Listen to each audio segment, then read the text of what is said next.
Hello students, வணக்கம். Biomolecules chapterல Polysaccharides அப்படிங்கிற டாபிக்ல cellulose பத்தி இந்த வீடியோல நம்ம பார்க்க போறோம். So இந்த வீடியோவோட previous வீடியோல பாத்தீங்கன்னா Polysaccharides டாபிக்ல starch அப்படிங்கிற Polysaccharide பத்தி பார்த்தோம். So இந்த வீடியோல நம்ம cellulose பத்தி பார்க்க போறோம். ஓகே. இப்போ cellulose வந்து it is a structural polysaccharide. ரெண்டு டைப் ஆஃப் பாலிசாக்கரைடு இருக்கு. on which purpose it is used or இருக்கு அப்படிங்கறத பொறுத்து it exist அப்படிங்கறத பொறுத்து. So ஒன்னு வந்து storage polysaccharide and the other one is structural polysaccharide இல்லையா? இப்போ வந்து ஸ்டார்ச் எல்லாம் ஸ்டோரேஜ் பாலிசாக்கரைடுல தான் வரும். ஏன்? Because it stores energy. அதனால starch comes under the category of storage polysaccharide. ஆனால் செல்லுலோஸ் வந்து ஸ்ட்ரக்சரல் பாலிசாக்கரைட் கீழே வருது. ஏன்னா because it gives structure, it gives rigidity, சரியா, ஒரு stiffness, it gives a stiffness to plants, சரியா. அதே மாதிரி இதே ஸ்ட்ரக்சரல் பாலிசாக்கரைட் வந்து அனிமல்ஸ்லையும் இன்செக்ட்ஸ்லையும் இருக்கு. ஸோ இங்கே வந்து நம்ம செல்லுலோஸை பார்க்குறோம். So cellulose is the structural polysaccharide which gives structure or rigidity or stiffness to plants, சரியா. At the same time it also comes under the category of homopolysaccharides. அப்போ homopolysaccharides அப்படின்னு பார்த்தீங்கன்னா ஹோமோனா சேம்.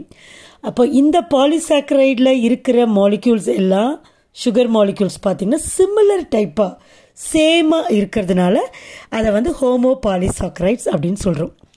ஸோ இந்த செல்லுலோஸில் யார் வந்து எந்த மாதிரியான சிமிலர் சுகர் மாலிக்யூல்ஸ் இருக்குது அப்படின்னு பார்த்தீங்கன்னா beta glucose, beta that to beta D glucose, சரியா, பீட்டா டி குளுக்கோஸ். ஸோ இதோட செயின் தான், இதுதான் ரிப்பீட்டடாக வந்துட்டு செல்லுலோஸில் இருக்கும். முக்கியமாக பார்த்தீங்கன்னா இது வந்து ஒரு straight chain or linear chain polymer, straight or linear chain polymer, chain polysaccharide, சரியா.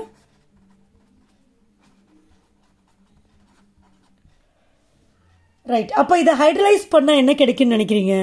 இதில் வந்து செல்லுலோஸை வந்து நம்ம ஹைட்ராலிசிஸ் பண்ணோம்னா என்ன கிடைக்கும்? எல்லாம் ஹைட்ரலைஸ் ஆகி பாண்ட்ஸ் எல்லாம் பிரேக் ஆகி we get D glucose molecules. ஆனால் பட் டி குளுக்கோஸ் மாலிக்யூல்ஸ் கிடைக்குதுன்னு நம்ம சொல்கிறோம். பட் ஹைட்ராலிசிஸ் ஆஃப் செல்லுலோஸ் வந்து அப்படி ஒரு ஈஸியான விஷயம் கிடையாது. Because it does not get hydrolysed easily, ரொம்ப கஷ்டம். ஏன்னா வந்து ரொம்ப ஸ்ட்ராங். இந்த பாலிசாக்கரைட் வந்து இந்த கிளைகோசிடிக் லிங்கேஜ்லாம் வந்து ரொம்ப ஸ்ட்ராங்கு. அதனால இது வந்து ஹைட்ரலைஸ் ஈஸியாக ஆகாது. அதனால தான் பேப்பர், இந்த cellulose fibres, rayon explosives, cellulose fibers, paper, rayon explosive,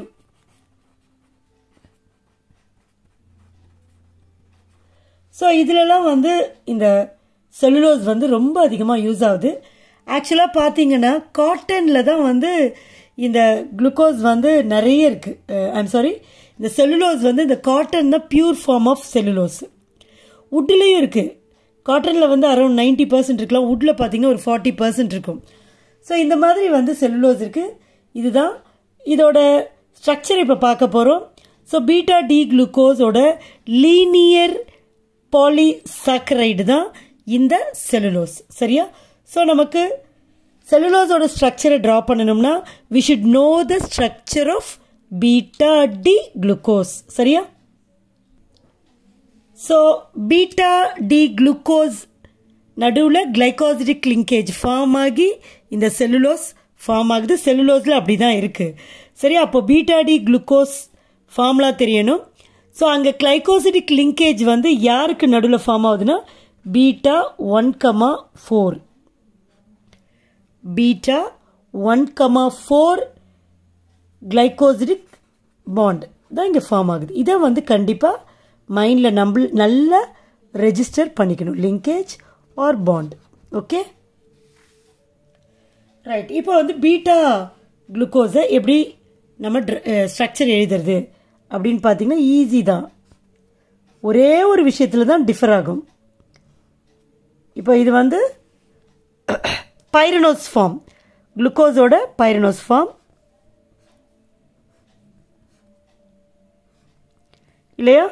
so இதில் பார்த்தீங்கன்னா இதை ஃபர்ஸ்ட் கார்பன். பீட் ஆல்ஃபானா இங்கே ஆனோமெரிக் கார்பன், ஃபர்ஸ்ட் கார்பன் இல்லையா? எப்பவுமே ஃபர்ஸ்ட் கார்பன் வந்து ஆனோமெரிக் கார்பன். ஸோ திடீர்னு இந்த வீடியோவை நீங்கள் வாட்ச் பண்ணிங்கன்னா நான் ஆனோமெரிக் சொல்கிறப்போ உங்களுக்கு புரியாது. So you should have watched my videos on இந்த structure of cyclic structure of glucose, அப்புறம் ஸ்டார்ச்சு, இதெல்லாம் நீங்கள் வந்து வாட்ச் பண்ணியிருந்தீங்கன்னா இது நான் ரிப்பீட்டடாக திருப்பி சொல்லியிருப்பேன். அப்போ உங்களுக்கு புரியும். ஸோ திடீர்னு ஆனோமெரிக் கார்பன் உங்களுக்கு டவுட் வரலாம். ஸோ இந்த ஃபர்ஸ்ட் கார்பன் தான் குளுக்கோஸில் இருக்கிற ஆல்டிஹைடிக் குரூப்போட ஃபர்ஸ்ட் கார்பன். இதுதான் வந்து ஆனோமெரிக் கார்பன். இந்த ஆனோமெரிக் கார்பனில் பீட்டா அப்படின்னு சொல்கிறப்ப OH வந்து எங்கே வரும்னா டாப்பில் வரும். ஸோ H வந்து பிலோவில் வரும். மீதியெல்லாம் ஏற்கனவே இருக்கிற மாதிரி தான், சேமாக தான், சிமிலராக இருக்கும். ஸோ CH2OH H, இங்கே வந்து OH H. ஸோ ஆட்டோமேட்டிக்காக இங்கே HOH, இங்கே HOH. ஸோ இது 3, இது 4, இது 5, இது 6. இப்படி தான் இருக்கும். இந்த யூனிட் தான் ரிப்பீட்டடாக லீனியர் செயினில் கனெக்ட் ஆகிறப்ப will get cellulose. Okay. So இப்போ நம்ம லீனியர் செயின் போட போகிறோம். இந்த ஸ்ட்ரக்சரை மைண்டில் வச்சுக்கோங்க.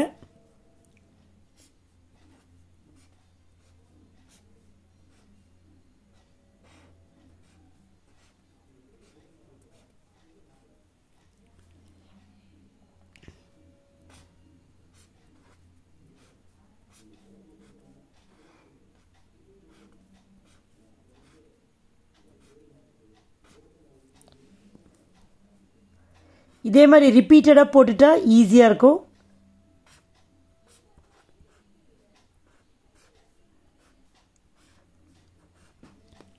ஒரு 3 யூனிட்ஸ் போடலாம், 4th யூனிட் கூட போடலாம்.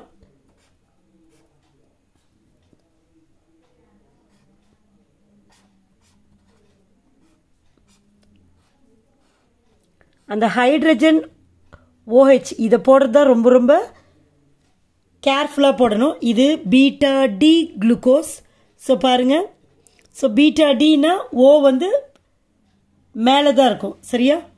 ரைட். மீதியெல்லாம் நம்ம ஃபில் பண்ணிவிடுவோம். ஸோ இது இங்கே பார்த்துக்கலாம். OH H, OH H, OH H, OH H. So ஆட்டோமேட்டிக்காக HOH, HOH, HOH, HOH. இங்கே H, இது வந்து 4th கார்பன். கொஞ்சம் பொறுமையாக கேர்ஃபுல்லாக போடணும். இங்கே போட்டுடலாம் CH2OH H, இங்கேயும் CH2OH H, இங்கேயும் CH2OH H, இங்கேயும் CH2OH H. சரியா? ஸோ எல்லாத்துலேயுமே கீழே வந்து H இருக்கும், அதை போட்டுருவோம். H, H, H, H. சரியா? இப்போ 4th கார்பனில் ஒரு OH இங்கே இருந்திருக்கும், இங்கே ஒரு OH இருக்கும். ஸோ இதுலேருந்து Hம் இதுலேருந்து OHம் போயிருக்கும். போயிட்டு மிச்சம் O மட்டும்தான் இருக்குது பாருங்கள். அப்போ இந்த லிங்க் இப்படி உண்டாயிருக்கும். சரியா? இதில் வந்து பார்த்தீங்கன்னா இங்கே எல்லாத்துலேயுமே இந்த ஹைட்ரஜன் இங்கே இருக்கும். இதில் ஒரு சேஞ்ச் இருக்காது. ஸோ இப்போ கிளைகோசிலிக் லிங்கேஜ் எப்படி வரும்? O இதில் வரும். இங்கே O எப்படி இந்த லிங்கேஜ் வந்துச்சுன்னு பென்சிலால் போட்டிருப்பேன். Hope you understand. ஸோ இப்படி ஃபார்ம் ஆகிருக்கும். ஸோ இதுதான் ஒரு பீட்டா டி குளுக்கோஸ். நம்ம எத்தனை பீட்டா டி குளுக்கோஸ் வச்சு போட்டிருக்கோம்? 4 பீட்டா டி குளுக்கோஸ். ஸோ இது கூட பார்த்தீங்கன்னா இங்கே இன்னொரு இது கூட பாண்ட் ஃபார்ம் ஆகிருக்கும். இது இங்கே பார்த்தீங்கன்னா இது இன்னொரு யூனிட் கூட பாண்ட் ஃபார்ம் ஆகிருக்கும். சரியா? ஸோ இந்த மாதிரி தான் நிறைய ஆல்ஃபா டி குளுக்கோஸ் யூனிட்ஸ் எல்லாம் ஒன்றா சேர்ந்து கண்டென்ஸ் ஆகி H2Oவை எலிமினேட் பண்ணி கிளைகோசிலிக் லிங்கேஜை ஃபார்ம் பண்ணி தான் இந்த குளுக்கோஸ் இருக்கும். இப்படி தான் குளுக்கோஸோட ஸ்ட்ரக்சர் இருக்குது. பட் இதை வந்து நம்ம வந்து ஃபுட்டாக எடுத்துக்க முடியாது ஹியூமன்ஸு. ஏன்னா அதை வந்து இதை டைஜஸ்ட் பண்ணுற அளவுக்கு கெப்பாசிட்டி வந்து நம்மளோட டைஜஸ்டிவ் சிஸ்டம்ஸ்க்கு இல்லை. இதை டைஜஸ்ட் பண்ணக்கூடிய என்சைம்ஸ் ஆன கிளைகோசிடேசஸ் ஆர் செல்லுலோசஸ் நம்ம டைஜஸ்டிவ் சிஸ்டம்ல இல்லை. யாரு? கிளைகோசிடேசஸ் ஆர் செல்லுலோஸ். செல்லுலேஸ். செல்லுலோஸ் இல்லை, செல்லுலேஸ். இதெல்லாம் enzymes. These enzymes can digest இந்த செல்லுலோஸ் மாலிக்யூலை. ஸோ இது வந்து நம்ம பாடியில் இல்லை. ஸோ இதை நம்ம எடுத்துக்கிட்டா, ஃபுட்டாக எடுத்துக்கிட்டா, இது வந்து it will not get digested. So this is all about cellulose.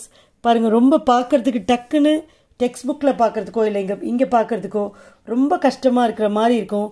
But இது வந்து வெரி வெரி வெரி சிம்பிள். ஒரே ஒரு யூனிட்டோட ஃபார்முலா மட்டும் நம்ம ஞாபகம் வச்சுக்கிட்டா இந்த மாதிரி. இது வந்து ஃபர்ஸ்ட் கார்பன் இல்லையா?